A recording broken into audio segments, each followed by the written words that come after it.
So taking a look at the 2018 higher level question on perspective. This was found in section B and it was question B-1. And the question states, the image on the right shows the new Poolbeg incinerator in Dublin. Figure B-1 shows the plan and elevation of a similar structure. A pictorial view of the structure is also shown. Part A. Draw the given plan and make a perspective drawing of the structure given the following information.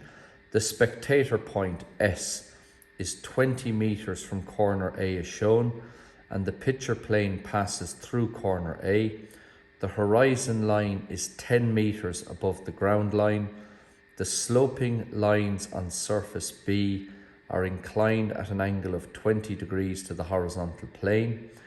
Use auxiliary vanishing points to determine the sloping lines on surface B in the perspective drawing. So we will consider that part first of all before B and C. So over here we have the given question. We have our plan and we have these distances are indicated in meters. And we also have the heights indicated in the elevation. Now if we go down here, we can look at the scale. The scale says it's a scale of 1:200. So each of these measurements need to be divided by the scale factor, which is 200. There are 1,000 millimeters in a meter. So each of these numbers must be multiplied by 1,000 and then divided by 200. Now that can work out relatively complicated. If we add a 0 to each of these numbers, so for example, if I made that 50 and then divide it by 2, well, that will give me a distance of 25 there. If that was 30 and divided by 2, it'll become 15, 50, 15, 70, 100. And that's just a quick way of working out the scale. Likewise in the elevation, the 5 meters there will be 25 and the 10 meters will be 50 for a total height of 75. We are told that the spectator is 20 meters from corner A. So if we look here, we can see corner A and a line coming directly down from there to the spectator. And over here we have a pictorial view, and this should give us an idea of what our final drawing is going to look like. So moving over to the question.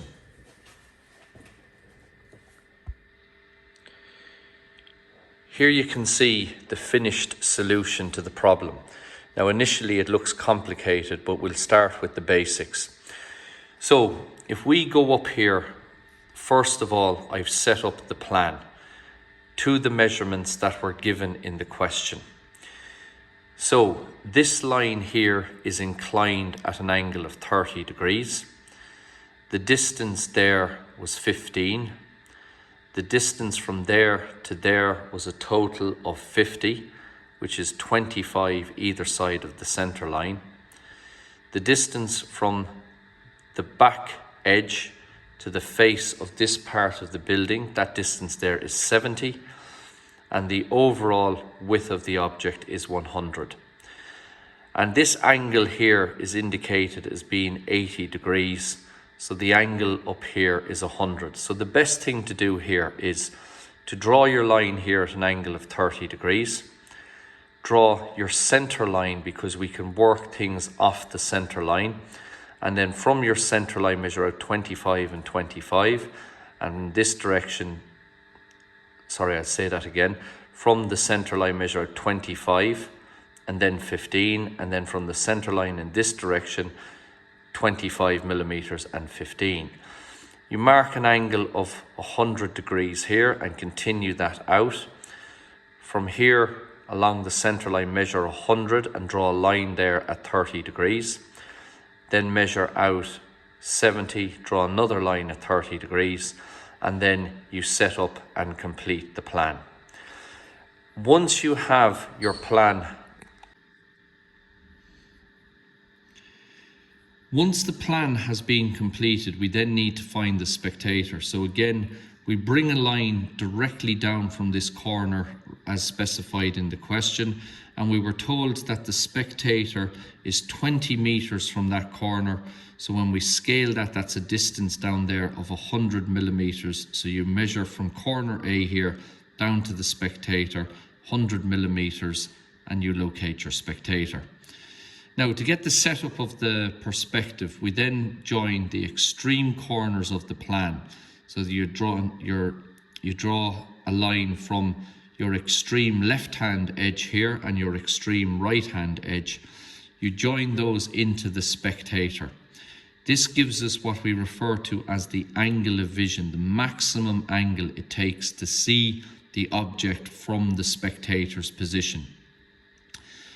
We have to get the center of this field of vision, so we do that by bisecting this angle, putting the point of your compass there, swing an arc onto this line, and with the same radius then, from that point swing an arc, and from that point swing an arc. And when those two arcs cross, or where those two arcs cross, that's the center of the angle, and we draw this line here, and that is our bisector.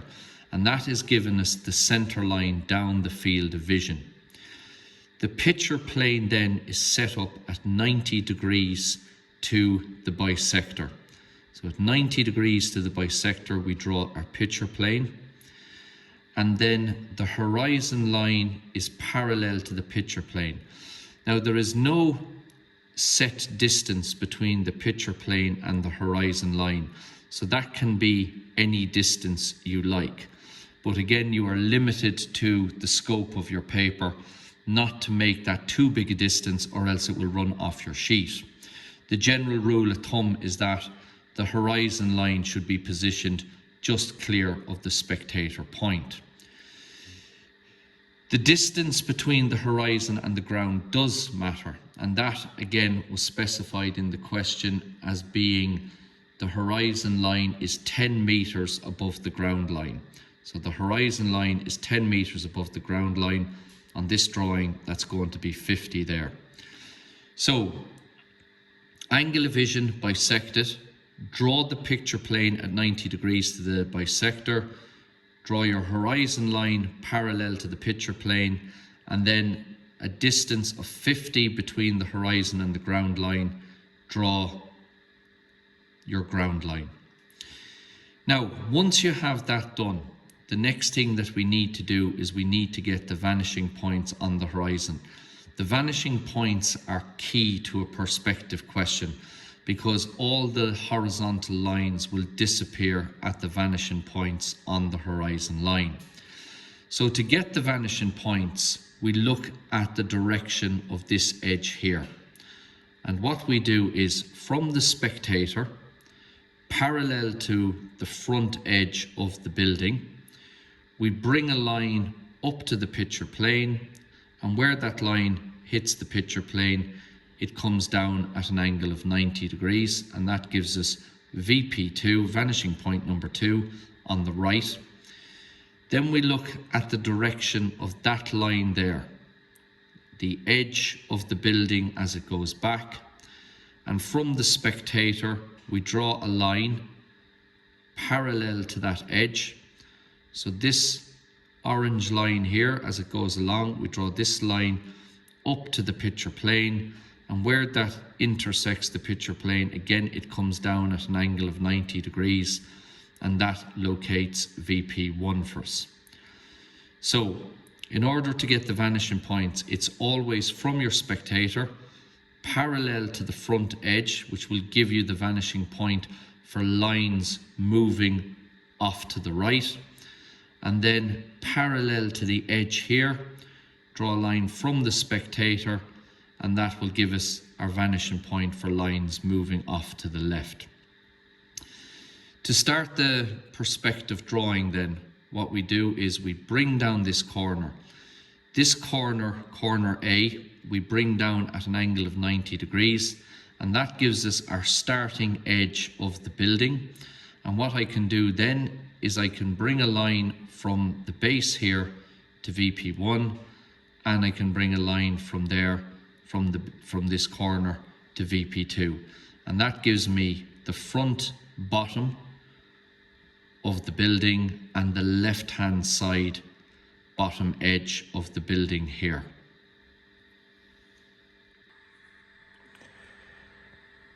Now, once we have the bottom of the building established, the next thing that we want to do is we want to mark some heights. Now, the fact that that corner is on the picture plane, right? Any corner or line that is on the picture plane, true heights can be measured up along that. So when we bring that down, we can measure true heights along that line. If we take a look back at our question, we can see that the height of that portion of the building, it's telling us, is 5 meters. When we scale that, that's going to be 25 millimeters on our drawing. So from this position here, I measure up 25 millimeters, and that gives me the height of that surface, which I then bring back to VP2. To get this edge here, this is this corner, the extreme right. It must be brought into the spectator first of all. Now, we've done that already because it's part of the angle of vision. Bring it into the spectator. But where that line intersects the picture plane, at that point, you drop that down, and that gives you that back corner there, or what would be the extreme front right of the building. And that completes that surface there. Now, to get this back edge here, it's the same idea again. Here is the back corner here. We bring it in again to the spectator. And where that cuts the picture plane, we bring down a line, and that gives us that edge there.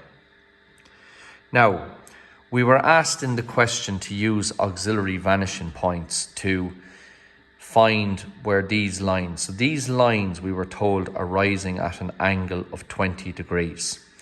So how do we get the auxiliary vanishing point for lines rising at an angle of 20 degrees? Well, it's very simple. If we look at the line that we brought, so here's, in order to get VP1, we had that edge of the object or this plane. And we brought a line from the spectator parallel to the edge here. And where that intersected the picture plane, we dropped that down, and that gave us VP1. Now, that line there gives us the vanishing point for horizontal lines running in this direction. So if this line here gives us the horizontal lines, if we come off that at an angle of 20 degrees, draw a line from the spectator at 20 degrees to this original line here and extend that line out. And then where the original line cut the picture plane at Q, we draw a line there off that at an angle of 90 degrees to meet this line. That gives us this distance here, this height H.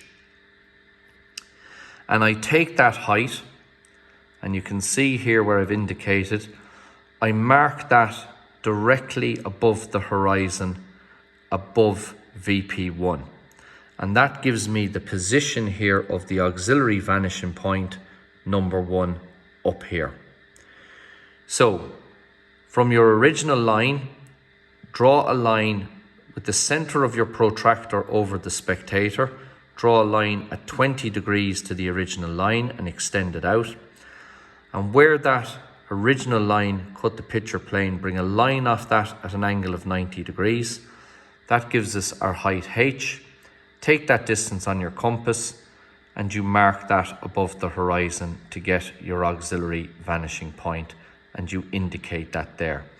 And that is on a line coming up off vanishing point number 1 at 90 degrees to the horizon. Now you can see then, if we look in here at a bit close, we have that point there.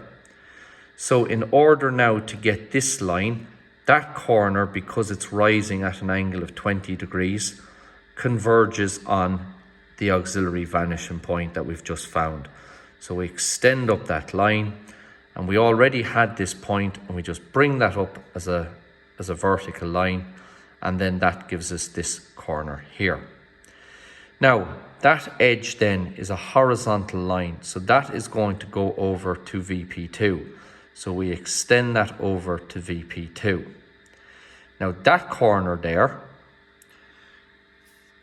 is this corner here. So again, you bring that corner into your spectator, and where it hits the picture plane or cuts the picture plane, we drop that down, and that now has given us that edge there. Again, you can use your auxiliary vanishing point through there to extend on that line, and then again we bring in that corner into the spectator. Where it intersects the picture plane, you drop it down, and that gives us this edge here, and it locates that point there. So you can extend that down, and then this line coming in from the auxiliary vanishing point will give you that there. Now this line then will again continue over to VP2, so extend that over to VP2, and then where does it stop? Well, you bring that into the spectator, where it intersects the picture plane, you drop it down, and that gives us that edge there. So all we need to do now is find the points on the top. Now there's a difficulty here because this area here is not on the picture plane. We cannot measure true heights along that. So the solution to this is very, very simple. If it's not on the picture plane, extend it onto the picture plane. So I extend the front face of this portion of the building onto the picture plane. Where it intersects the picture plane, I drop it down to the ground line. Now, because that line is on the picture plane at that point there, I can now measure true heights up along that. And if we go over to our question, we can see that the total height of the top surface is 5 meters and 10, which is going to be 25 and 50, which is a total of 75. So coming back here to the drawing, I mark up my true height, you can see that there, the true height of 75 millimeters, and I mark that up along that line. After which I bring that distance back to VP1, back to VP2. And as that line goes back, everything on that dashed green line is 75 millimeters above the ground. Now we've already brought down this edge and we've brought down this edge, so we extend up the lines to meet that green line, and that gives us that edge there. And then finally, for this portion of the question, if we go back to the question here, you can see that the top surface is a horizontal surface. It is parallel here to the XY line, the horizontal plane. So this here is a horizontal line which must go to the vanishing points on the horizon. So going back to the question, this corner then, to get this back area here, that corner converges on VP1 over here, and that gives us this point, and then that completes the main body. One other thing, that completes the main body of the building, but we do have this line here. Now this line is a little bit different in the fact that it is not parallel. Now you could find an auxiliary vanishing point for that line, but it is much simpler just to again bring in this corner to the spectator, and where it intersects the picture plane, drop it down, and that line there will be on the same height as this. So as we bring that down, we get a point here. So this corner, as it comes in onto the picture plane, and we drop that down onto this height line here, gives us this point, and then that corner is brought up to that point, and that's what gives us that line there. So that then completes the main body of the building.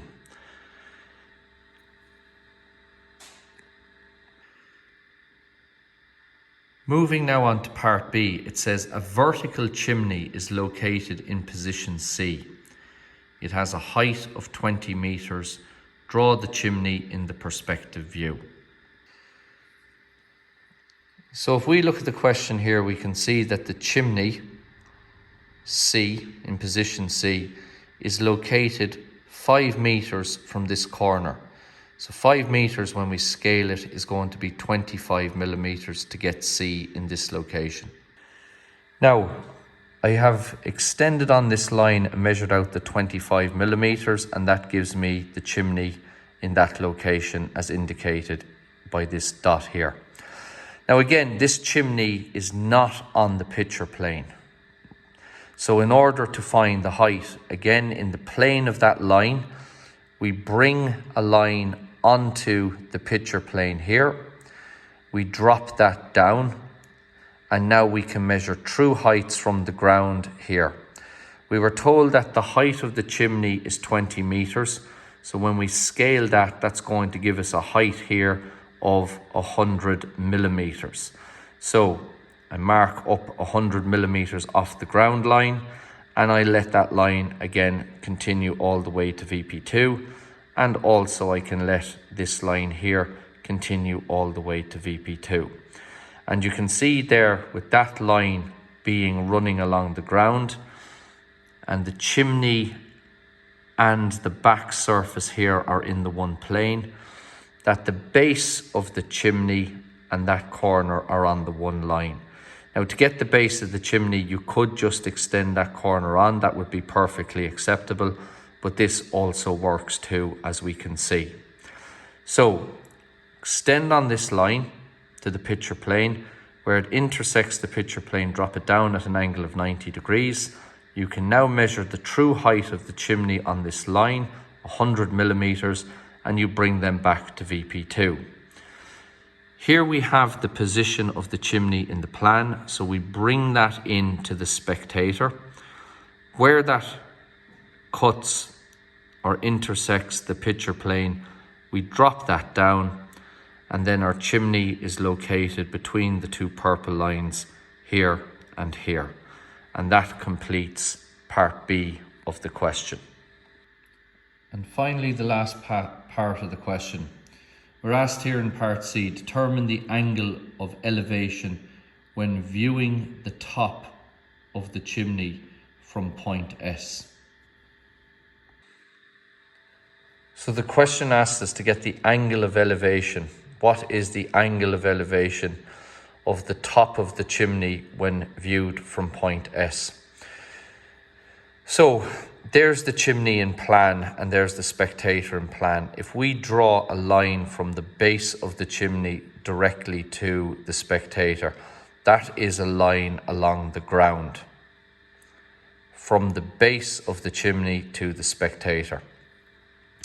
If we then draw a line off that at an angle of 90 degrees, this angle in here is 90 degrees. So this blue line here is coming off this baseline at an angle of 90 degrees.